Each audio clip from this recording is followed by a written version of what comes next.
Woods for the Philadelphia Tribune. Woo, Lord. Hi, Peppermint. How are you? Hello. Hey, Philly. Hey. Listen, I love, so we first met you season one, and they said we had so much fun. Come back in season two. I How love about that. that? Me too. Listen, we love a friend that's booked and busy. Talk about the friendship and just overall, because again, I think in this climate, we need to see some joy, and you guys are definitely bringing it. And just, Mavis is going through some things. She needs some Woo, joy. woo, woo, woo, woo, woo, woo. Yeah, being able to have one of the things that I think is really wild and interesting about the connection with Mavis and all of the friends on the other characters who are her friend group, but specifically Peppermint and Mavis, is that the relationship definitely, I think, between season one and season two, it grew and changed a bit, it evolved a bit, and I love what we're being able to see. But the fact that Mavis is in such a vulnerable place in season two, that is just a girl, I have been there. And knowing how I would feel about that, the fact that she's able to, that is the moment, and I think that maybe this happens in real life, that is the moment that she's being called to the test, that her career, it has an opportunity to make a turn or grow or do make moves, that is the moment that she's enabled and empowered to use not only her professional platform, her career, her shop, uh, but also her heart, to extend that to her friends around her, to have some really key moments that I think everybody's life in season two changes. Like, so many of the characters' lives change in season two, and that's just, I mean, a beautiful thing. And the fact that Mavis is involved in each of those moments and things with so many of the other people, um, given that she is going through so much, it's heartbreaking, but it's very real, and it's inspiring that, like, even when things are terrible and there's like, you leave your heart in another continent, um, you'll make it. You will, yes, you will be in pain, but you will survive. And you may come out of this in a way that's just even more strong and more beautiful, and more connected to your own humanity than you ever were before you went through this. And I think it's great. Also, I think it's important that, we see that we are stronger when we have friends from all different backgrounds. I mean, I know I am, and I think it makes me a better person. It opens up my mind. And talk about what it means for you to have someone like Michelle said, come play with us, come be in this space where you can be yourself. We see something in you, and to help, use her platform to help push your talent a little bit more forward, which is, I think we need more of that, especially to be more courageous and say, no, I want to do it with her. I want her to be a part of this. I mean, it's tenfold, and I don't know if it's the chicken or the egg in this situation. If the inclusive version of Mavis called for Michelle to have this kind of relationship with the cast and crew, and build an inclusive set with female directors and Black women producers and writers and all these other things, or if it's Michelle's life, which we know it is her. Just that is how life is for her, for so many of us.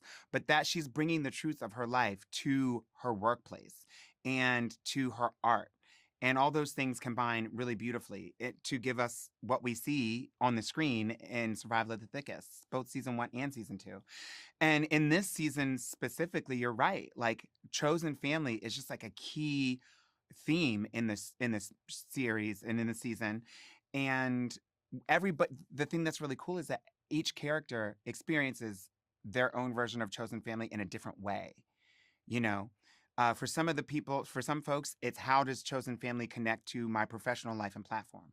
To some people, it's how does chosen family step up in times when my birth family isn't meeting the call. What does that mean for my romantic life? What does it mean for community witnessing certain key moments? And so that's one of the things that I'm really happy about with the character of Peppermint, is that Michelle and the writers wanted to build a moment, write a moment into the season 2 of Survival of the Thickest, where the character of Peppermint was able to not only experience some life-changing moments that are rare for us to see a Black trans woman go through, but also have build community and chosen family around that moment and sort of have everyone involved in that. And in order to do that authentically, you're not going to have a Vogue performance and not bring in authentically the House of Balenciaga to people who really are the real deal in real life. You're not going to have, these stories come through and read authentic if they're not happening every day in real life in the room. And that is what she builds in. And so I got to experience what it is like to have a, a legendary house come in and give a fabulous reception performance at my wedding. And I ain't never been married. I feel like I'm married.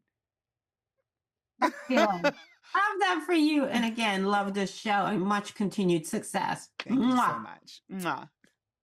Hi, Kathy Woods with the Philadelphia Tribune. Come on, Michelle. How you doing? I'm good. How you living? Good. Listen, I so adore you because you are so much fun.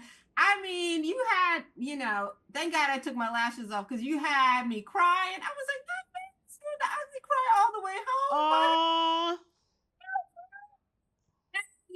And I also love the Afro puffs. I was like, Black Girl Magic. Like, I just love that you are showing us a different side of a Black woman's life that just happens to be curvy. But we all been there. We all have community. Talk about that because I think it's important for us to see us living in joy, having friends, having passions. And then, there are going to be some moments where you're going to be a little sad. But overall, we still going to get through it. Yeah. When I wrote the book, I was really like, who's going to read the book? But I'm like, just finish the book. And so when Netflix was like, we'd like to option your book into a show, I'm like, that is very special. And I knew it was going to be funny because I'm funny. But I'm like, what stories am I going to tell? And how do I make myself proud? Do you know what I mean? Because if I lean into what I think everybody wants, then I'm not going to be happy and it's not going to be good. And then I'm going to be real upset if it gets canceled. And I know that I didn't do everything in my power to be me. And so my amazing co-creator and showrunner, Danielle Sanchez-Witzel, really helped me, as she says, poke the holes in the story and pull themes from the book to create a world for TV to be like, how is this like authentically you?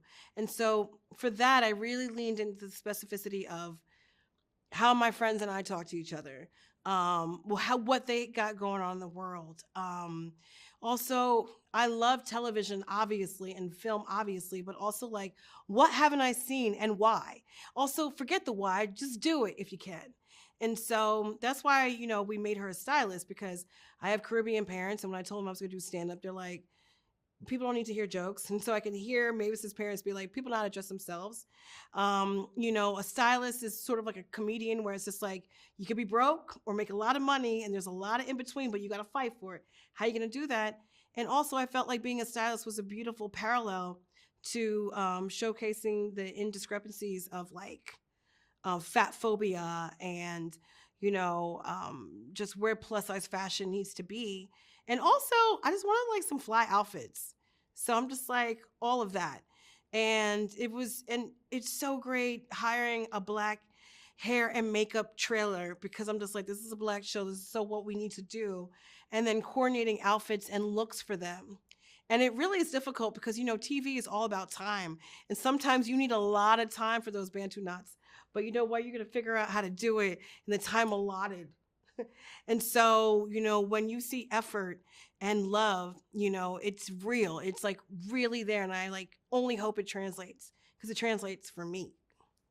It does. And I think, the other thing I hope because I have a 23-year-old daughter. So I love you and stuff like this, your stand-up comedy. My daughter adores you because of the circle. Oh so my God. Like all the demographics, right? So when I tell her I get to speak to you, she was like, and I'm like, you do know she does other things. But we get in what we get in. And again, like I said, I so love that you represent for us girls over 40 because we still out here living, even though we're wives and moms. sitting at the house, Yes. just planning lunchettes and things like that. But I really, really appreciate you for, just filling in the nuts and crannies that we need for us as Black Thank women. Love you. you. Yeah, we don't stop learning. We don't stop growing.